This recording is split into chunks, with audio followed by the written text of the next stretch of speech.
Well, I'm the frog on the panel, which shows that biodiversity is not a joke. Dear all, being here today brings back an old memory of my student days. It happened about a few yards from here as the crow flies, at dawn on a Saturday morning in June of 1967. A bunch of young graduates coming home from some celebration party were leaning over the Magdalene Bridge looking at the river. One of them, obviously a leader to come, stepped on the parapet, straight in his graduation gown, and said, "Fish, I'm your conservative candidate." That was an early and quite innovative attempt at debating on biodiversity with those concerned by the effects of one of man's oldest way to interact with his environment. Both as a representative of AFD, but also on personal grounds, I'm very pleased and honored to answer the forum's invitation to participate in a debate featuring speakers whose authority on environmental issues has gained worldwide reputation. I must confess that I'm also anxious to know what the outcome of this two-day brainstorming will be. Hand-picked international experts, open-minded executives, vital issues which call for critical and constructive reflection. Well, all the required factors for a fascinating forum seem to be wrapped up. What about biodiversity financial commitments? One would believe this should be an easy topic to deal with for someone representing a financial institution. Well, I'm not so sure. Let me try to discuss 3 short points that the following sessions will, I'm sure, develop into more in-depth analysis. My first point has to do with the current situation regarding biodiversity financial commitments. The CBD Conference of the Parties, better known as COP, there are good and bad cops, defined last year in Nagoya a strategy for resource mobilization.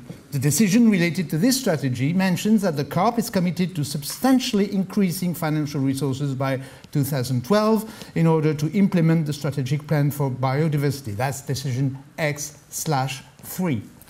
But the global amount of these financial resources, together with the modalities and mechanisms of financing, remain to be stated by the next COP to be held in New Delhi in 2012.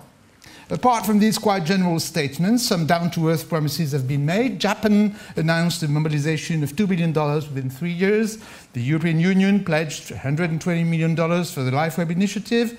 And France announced that it would double its biodiversity-oriented ODA by 2012 to reach 200 million euros. At that stage, it may be interesting to remember that the question of the financing has always been part of the biodiversity agenda. It was supposed to hold a central position during the last COP in Nagoya, but it soon came out as the weakest result of the Nagoya pool of decisions. In fact, no binding commitments has been made. All parties concerned are calling for new sources of financing, but today the financing of biodiversity still relies primarily on voluntary public funding. Being the main acting partner of French ODA, we feel more than concerned by these dynamics, and to tell you the truth, we played our part in the preparation of the French announcements made in Nagoya. This brings me to my second point. What is a biodiversity financial commitment? Here we should talk practical. So let me sketch out the elements of the AFD environmental policy where our action for biodiversity might be located. First of all, we finance projects which are dedicated to the sustainable management of natural resources. For example, we finance on a soft loan basis the efforts of the Kenyan government to rehabilitate protected areas. We develop procedures to reduce the negative environmental impact of all our foreign and domestic operations. We also finance research activities linked to the sustainable management of natural resources, and we do our best to try to reduce our daily corporate impact on the environment. Taking this into consideration, one may ask where biodiversity financial commitment sits in all these actions. The questioning is pragmatic, it is ours, but the same goes for everybody dealing concretely with operations and financing. During the Nagoya summit, it was decided to ask every country to set a baseline of their current biodiversity financial expenses. The trouble was that no explanation was given as to what could be considered a biodiversity commitment. A dynamic process was then launched on the European scale to work on this issue, and we worked closely with the French Department for Foreign Affairs as part of this group, and let me tell you, it's not always a ride at the fair. Even though some financial commitments have been already made, no countries are able to give any detailed figures or methods of assessment of their biodiversity financial expenses. It looks like some do not even want to give it a try. At AFD, we started working on our own methodology and shared with the European group on that subject recently.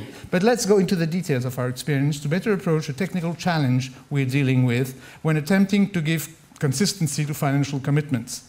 In matters of commitment accountability, our methodology is based on the use of the Rio biodiversity markers I'm sure most of you here are familiar with. During our instruction process, project managers have to grade the contribution of their projects according to these markers at 3 possible levels. 0 if the project doesn't have any significant contribution to the preservation of biodiversity. 1 if the project has secondary contribution. 2 if the preservation of biodiversity is a project's main objective. For projects graded 0, obviously none of the financing is to be taken into account. For projects graded 2, we have proposed the total amount to be taken into account. For projects graded 1, we have proposed a system of weights considering only part of the funding depending on the sector. Last but not least, we have proposed that any research activity aiming at the conservation of biodiversity should be fully considered.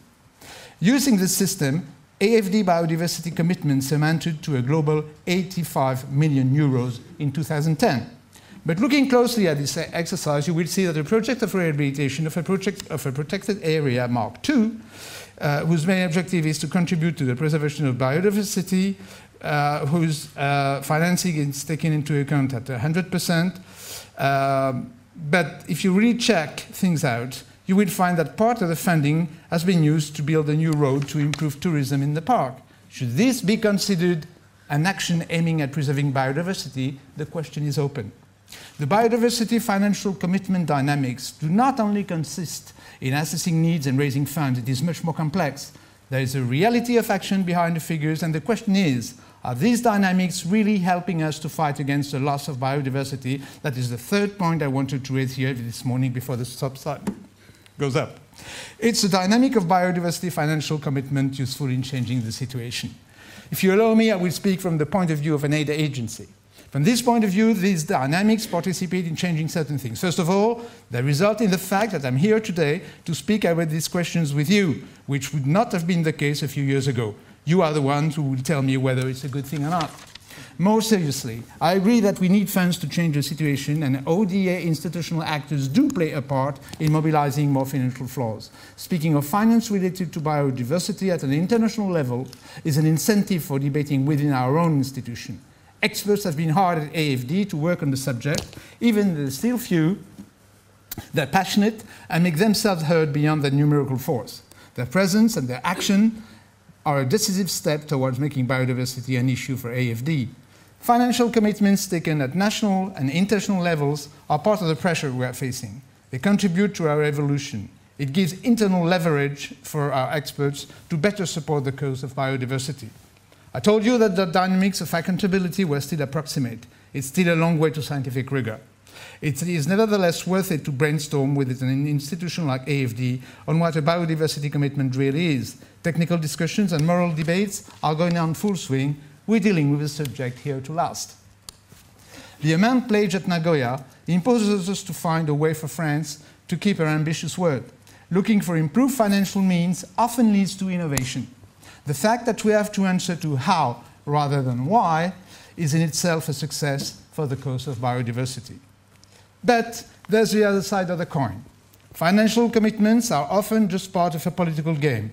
With my deepest apologies to my fellow panelists. Heads of states need to give figures for the news. Figures feed the time constraint of the media, and these commitments are sometimes announced because they have been already planned. Financial commitments are taken on every issue: education, gender, HIV, etc. Some call it the international millefeuille. The millefeuille is a French cake some of you may know, where layers of cream overlap and are separated by thin layers of pastry. What is the credibility of such an institutional pastry where everything cross-cuts, making the cake difficult to eat, sometimes even more to digest?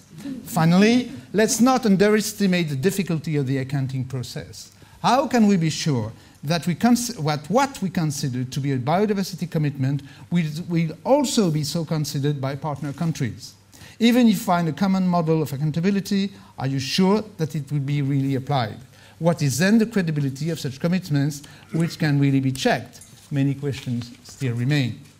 My voice is that of a doer who is in the business of trying to conciliate the findings of the scientific community, the media-oriented action of politicians whose real concerns often lie with their next election, and the heavy constraints of financial crises Lehman Brothers helped us to achieve in 2008 as laid upon us. Some may find it to proceed from a pessimistic attitude, but it does not. It is because I do believe our survival is at stake that I wish to deal with biodiversity on a realistic, then workable basis. We shall grieve not, but rather find strength in what remains behind, in the private sympathy which having been must ever be, said Wordsworth. But we should also find strength in the truth of the challenges we face. It seems to me the only way to bring back the time of splendor in the grass. Thank you.